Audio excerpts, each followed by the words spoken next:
Hey, what is up? It's Ross from Spiritual Phoenix Studios coming back with another tarot deck review. Today we're going to be talking about the Wizard's Tarot, and let's just get right into it, right? Is this deck easy to use? And in my opinion, it's not. This is probably one of the more challenging decks that I actually own, which is why I don't think I've ever even read with it yet. Let me explain why. So first off, they have different names for some of the suits, and while they do explain them, they're not necessarily very intuitive. And then additionally, some of the cards, the pictures don't really have any reference points to what the actual card is referring to. They're more of like tarot de Marseille, where it may have like, or however you pronounce it, where it'll have the number of items and then some artwork. Some of them don't even appear to follow that, so it can be a little bit confusing. Now, let's move on to quality of cards. The cards are really well made. It's really thick cardstock, so they do have that going for them. Artwork and coloring. The artwork on the cards is amazing. That's what caught my eye, is how unique it was, and the style and how it pops. The coloring, they're incredibly vibrant, as you'll see when I go through everything. The mood of the deck is a little bit weird too, because it's very, very violent, and there's also like some humor elements mixed in there. It's just a very different deck, and I don't see myself personally using it. To me, this is more of a collector's item or something that's neat. Maybe it's for like Halloween readings or something like that, but it's not one that I would use personally often. Top 5 favorite cards. I just picked these randomly, just based upon the artwork flipping through the deck. But we have Death. I always like Death cards in different ways. This one is one where it's somewhat easier to stick to a traditional interpretation of the card. The spiders on the card are neat. The artwork just pops.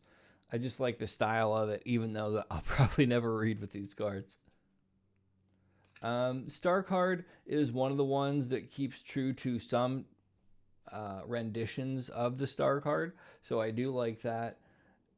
The artwork on it's neat, very vibrant, very poppy. I like the way that space looks in it. I find that pretty cool. Then we have Ten of Swords. This one is one of the ones showing you how different it is from some of the other decks, because it's just somebody holding 10 swords rather than having 10 swords stabbing them in the back. So that is a little bit different. It shifts the meaning of the card a lot too. This is supposed to be Four of Pentacles, but it's Four of Cults, as you can see, so there's a little bit of confusion there. Four of Pentacles is more about like establishing a stability and structure and something like that, and this is basically the exact opposite of that, is what's being portrayed in the picture.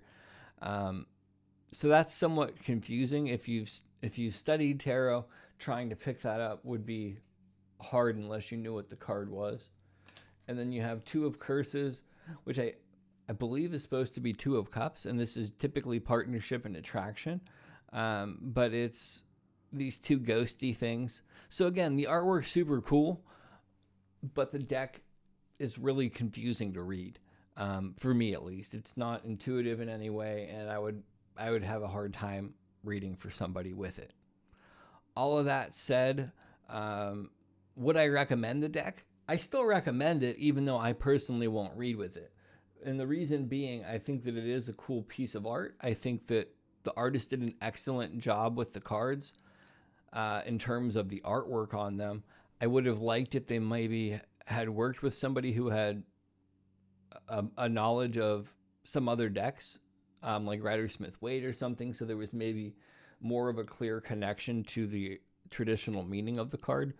But then there's also artistic license, and there's also them just doing what they want, and maybe it does connect in a way that I don't see, and maybe I'm just being nitpicky. So who really knows? Anyhow, at this point, I'm rambling. If you like the review, drop a like, leave a comment, and have a great day.